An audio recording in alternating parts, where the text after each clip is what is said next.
நண்பர்களே வாங்க இன்னைக்கு நம்ம வீடியோவில் மாங்காய் சாதம் எப்படி செய்கிறதுன்னு பார்க்கலாம். இது லஞ்ச் பாக்ஸ் ரெசிபியும் கூட, ஒன் பாட் ரைஸ்னு சொல்லலாம். இந்த மாங்காய் சாதம் ரொம்ப நல்லா இருக்கும் சாப்பிட்றதுக்கு. நீங்கள் ஈஸியாக செஞ்சிடலாம். பசங்களுக்கும் இது ரொம்ப பிடிக்கும்.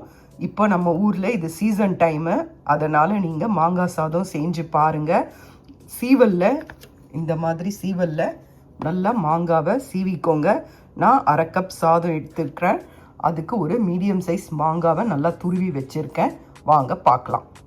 பாருங்கள், ஒரு பேனில் ஒரு 3 டேபிள் ஸ்பூன் எண்ணெய் எடுத்துக்கோங்க. நான் 1/2 கப் சாதத்துக்கு சொல்கிறேன். அப்புறம் அதில் கடுகு, பெருங்காயம், ஜீரகம் போட்டுக்கோங்க.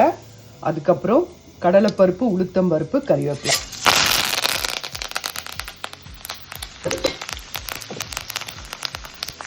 போட்டு இதை நல்லா ஃப்ரை பண்ணிக்கோங்க. மீடியம் ஃப்ளேமில் வச்சுக்கோங்க, ஏன்னா பருப்பு தீஞ்சிட போகுது. இது நல்லா ஃப்ரை ஆனோன்னு நாம் துருவி வச்சுருக்க மாங்காவை இதில் போட்டுடலாம். கூட 2 காரத்துக்கு நீங்கள் உங்களுக்கு வரமிளகாய் வேணாலும் போட்டுக்கோங்க. நான் பச்சை மிளகாய் தான் சேர்த்துருக்கேன். நான் 2 பச்சை மிளகாய் எடுத்துருக்கேன் காரத்துக்கு. உங்களுக்கு என்ன மிளகாய் நீங்கள் 2 செவப்பு மிளகாய் கூட போட்டு தாளிச்சிக்கலாம். இல்லை இதில் ஒன்று அதில் ஒன்று கூட நீங்கள் சேர்த்துக்கலாம், நல்லாயிருக்கும். இப்போ நான் இதில் துருவின மாங்காவை சேர்த்துக்கிறேன். இப்போ பாருங்கள், துருவின மாங்காவும் பச்சை மிளகாவையும் சேர்த்துட்டேன். இதை நல்லா வதக்கிடுங்க.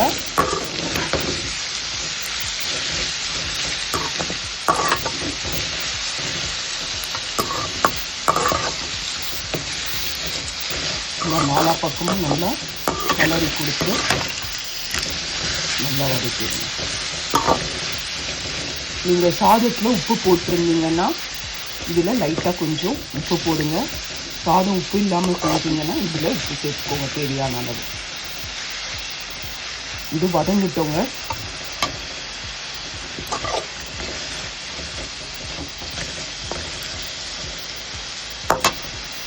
இப்போ நான் 1/2 கப் அளவு சாதத்தை வடித்து வச்சுருக்கேன். நல்லா உதிரியாக வடிச்சுக்கோங்க. வடித்து ஆற வச்சுக்கோங்க. நான் பச்சரிசி சாதம் தான் எடுத்திருக்கேன். உங்கள் விருப்பம், நீங்கள் எந்த ரைஸில் வேணாலும் செய்யலாம். உதிர்த்து விட்டுக்கோங்க. ஆறின பிறகு கொஞ்சம் கெட்டியாகும், அதனால் உதிர்த்து விட்டுக்கோங்க.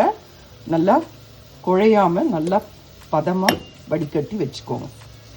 பாருங்கள், மாங்காய் நல்லா வதங்கிடுச்சு. இப்போது நாம் இதில் 1/2 டீஸ்பூன் மஞ்சள் பொடி சேர்த்துட்டு இதை நல்லா கலந்து கொடுத்துருங்க. அதுக்கப்புறம் ஆறின சாதத்தை இதில் கொட்டிட்டு, சாதம் ஆறி இருக்கணுங்க, ஆறின சாதத்தை இதில் கொட்டி நல்லா கலரிடலாம். இது ரொம்ப சாப்பிட்றதுக்கு நல்லா புளிப்பாக நல்லா இருக்குங்க. செஞ்சு பாருங்கள்.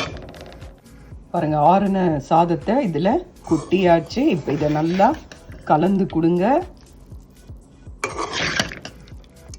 சாதம் உடையாமல் பக்குவமாக கலரி கொடுக்கணும். ரொம்ப ஈஸியான ரெசிபி, சீக்கிரமே செஞ்சிடலாம். நிறைய நேரம் சாதம் வெடிச்சிட்டா போதும், சீக்கிரமே ரெடி ஆகிடும். அதனால் இது சும்மாவும் சாப்பிட்லாம், இது கூட வடாம் அந்த மாதிரி பொரிச்சு வேணாலும் சாப்பிட்லாம். அவ்வளோதாங்க. இதை நான் நல்லா கலரிட்ட பிறகு உங்களுக்கு காட்டுறேன். இந்த மாதிரி தூக்கி போட்டு இந்த சாதத்தை இந்த மாதிரி கரண்டியால் அள்ளி அள்ளி போட்டு தான் கலரணும். ரொம்ப நல்லா இருக்குங்க. ஃபுல்லாக கலரின பிறகு உங்களுக்கு காட்டுறேன். பாருங்கள், மாங்காய் சாதம் ரெடி ஆயிடுச்சு. மாங்காய் துருவலுக்கு ஏற்ற அளவுக்கு சாதத்தை கலர் சேருங்க. நீங்கள் துருவல் கம்மியாக இருந்து சாதம் அதிகமாக இருந்தால் டேஸ்ட் நல்லா இருக்காது. நீங்கள் எடுத்துருக்கிற மாங்காய்க்கு ஏற்ற அளவுக்கு சாதத்தை கலந்து விட்டு செய்யுங்க. இது அருமையாக இருக்கும். உங்களுக்கு இஞ்சி பிடிக்கும்னா இஞ்சியை கூட துருவி சேர்க்கலாம். டேஸ்ட்டு ரொம்ப அருமையாக இருக்கும். இதை செஞ்சு பாருங்கள். ரொம்ப ரொம்ப சிம்பிள் ரெசிபி, மாங்காய் சாதம். இந்த வெயில் காலங்களில் இது கிடைக்கும். இதை செஞ்சு சாப்பிட்டு பார்த்துட்டு உங்களுக்கு பிடிச்சிருந்தா லைக் பண்ணுங்கள்.